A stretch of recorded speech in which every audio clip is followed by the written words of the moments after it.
اللہ کے نزدیک روز قیامت سب سے برا آدمی، سب سے بری عورت وہ ہوں گے جو دونوں ساتھ آتے ہیں، ساتھ سوتے ہیں، وہ کام کرتے ہیں جو ان کے لیے حلال ہے، الگ ہونے کے بعد یہ اپنے دوستوں میں اور اپنے سہیلیوں میں بیان کرتی. سب سے برا آدمی، سب سے بری عورت وہ ہے. لیکن آج تو ہمارے پاس بہرحال یہ ایک دم کامن فنومینا ہے. بلکہ ہمارے پاس ایک غلط فہمی تو یہ ہے کہ ولیمہ تب حلال ہوگا کہ اگر ہم بستری ہوئی تو وہ صبح جب ولیمے میں آتا دوست یا رشتہ دار بولتے حلال ہے کیا ولیمہ؟ اندازہ لگائیے بے شرمی اور بھائی کو شیطان نے کیسا لیگلائز کر دیا. رسول اللہ فرما رہے لعنت ہے، سب سے زیادہ برا انسان وہ ہے روز قیامت، سب سے برا وہ ہے، سب سے برا شخص. سب سے برا سمجھتے ہیں نا، سب سے برا، سب سے گھٹیا.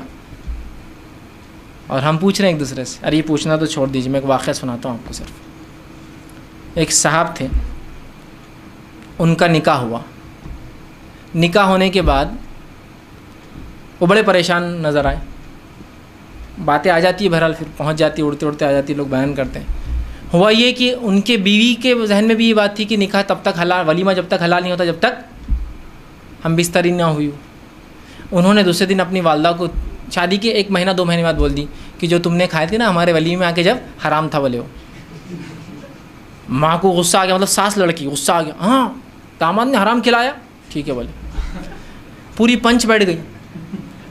پنچ بیٹھ کر اس عورت نے جو لڑکی کی ماں آ کر کہا کہ وہ ولیمہ حرام تھا، اس نے حرام کھلایا ہم کو، کمینے نے بولے. اب وہ مرد وہ لڑکا کیا بولے گا، بیٹھا ہوا نیچے منڈی کر کے. کتنی بے شرمی ہے نا. سب سے پہلی چیز یہ بات یاد رکھیے، مرد اور عورت کا جب پہلی بار ملتے ہیں میاں اور بیوی، وہ عمل جس عمل کے تعلق سے آپ پوچھ رہے ہیں وہ ہونے کے بعد ولیمہ حلال ہوا نہیں ہوا، وہ عمل کبھی کبھار پہلی رات ہونا پاسبل ہوتا ہی نہیں ہے. دس از سم تھنگ نیچرل. یہ بہت قدرتی بات ہے. اس لیے کہ میں نے کہا نا، مرد اور عورت کو میکینیکل مشین نہیں ہے کہ یہاں سے یہ لا اور یہاں فٹ کر دیا تو ایگزیکٹلی فٹ ہو جائیں گے. They are not mechanical. وہ ہیومن بینگس ہیں، اس میں بہت ساری مسئلے ہوتے ہیں، مصلحتیں ہوتی ہیں، عمر ہوتی ہے، ایج گروپ فیکٹر ہوتا ہے، جس کو فزیکل فیکٹرز ہوتے ہیں، جسمانی فیکٹرز ہو سکتے ہیں. سمجھ رہے ہیں آپ بات کو؟ ان سب کو ہم کو کنسیڈر کرنا پڑے گا. اس کے بغیر آپ کیسا سوچ رہے ہیں؟ تو یہ پاسبل ہی نہیں ہوتا. اور ہر آدمی آ کے حلال ہے کہ حلال ہے کہ اور اس کا دماغ خراب کرتے ہیں. وہ کوشش کی الگ بات ہے لیکن نہ ہو پایا، اور ہوتا ہے ایسا. دس از سم تھنگ.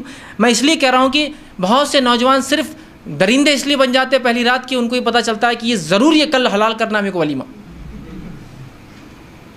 بس ولیمہ حلال کرنا ہے تو اب کچھ بھی کرو، اپنے فریق کے ساتھ پہلی رات کی مکمل زندگی بھر کے رشتے خراب کر لو. کیا سوچیں گی وہ لڑکی اپنی زندگی بھر کی یہ کمینہ تھا، اس نے ایسا سلوک کیا پہلی رات میں. پاسبل نہیں ہے. تکلیفیں ہوتی ہے. میں بتا رہا ہوں نا آپ کو، ڈاکٹر دواخانے جانا پڑتا ہے، اس حد تک نوبتیں آ جاتی ہے. اس لیے کہ بس ولیمہ حلال کرنا ہے اپنے کو، ولیمہ حلال کرنا ہے اپنے کو. ٹھیک. تو میں کہتا ہوں ایسے لوگ جو سوال کرتے ہیں نا، ان کو نزدیک ادھر آئیے بولنا اور ایک زور سے کھینچ کے دینا حلال ہے بولنا. جاؤ حلال ہے. کسی کو اور سوال ہے بولنا. رسول اللہ فرما رہے سب سے برا شخص جو بولے، اور تم پوچھ رہے ساس کیس ڈال رہی ہے اپنے داماد پر کہ حلال نہیں تھا. تعجب کی بات ہے، اللہ رحم کرے. کیا جہالت بولیں گے. کبھی توحید اور شرک پر ایسا نہیں ہوا کہ یہ شرک مشرک ہے اس لیے اب کبھی پنج بٹھایا جائے، یہاں بٹھا رہے برابر. کیا عجیب بات ہے. کیا مطلب اس کے بارے میں غلط فہمیاں ہم میں پائی جا رہی ہیں. اندازہ لگائی. تو ولیمہ حلال ہے پوچھنا یہ حرام ہے، یاد رکھیے. اس لیے کہ اگر وہ ہاں کہیں گا مطلب وہ بتا رہے کہ ایسا ہوا، تو آپ یہ نہیں کہہ سکتے کہیں یہ بے شرمی کی بات ہے، شریعت مجھے اس کی اجازت نہیں دیتی ہے. یاد رکھیے. سمجھ رہے ہیں آپ بات کو؟ اور یہ کبھی طریقہ نہیں ہے. یہ صرف حرام کاریوں کو حلال طریقے سے، یا آپ کی کیے گئے عمل کو حرام طریقے سے، آپ کی نیوز خبروں کو کھینچنے کا طریقہ ہے.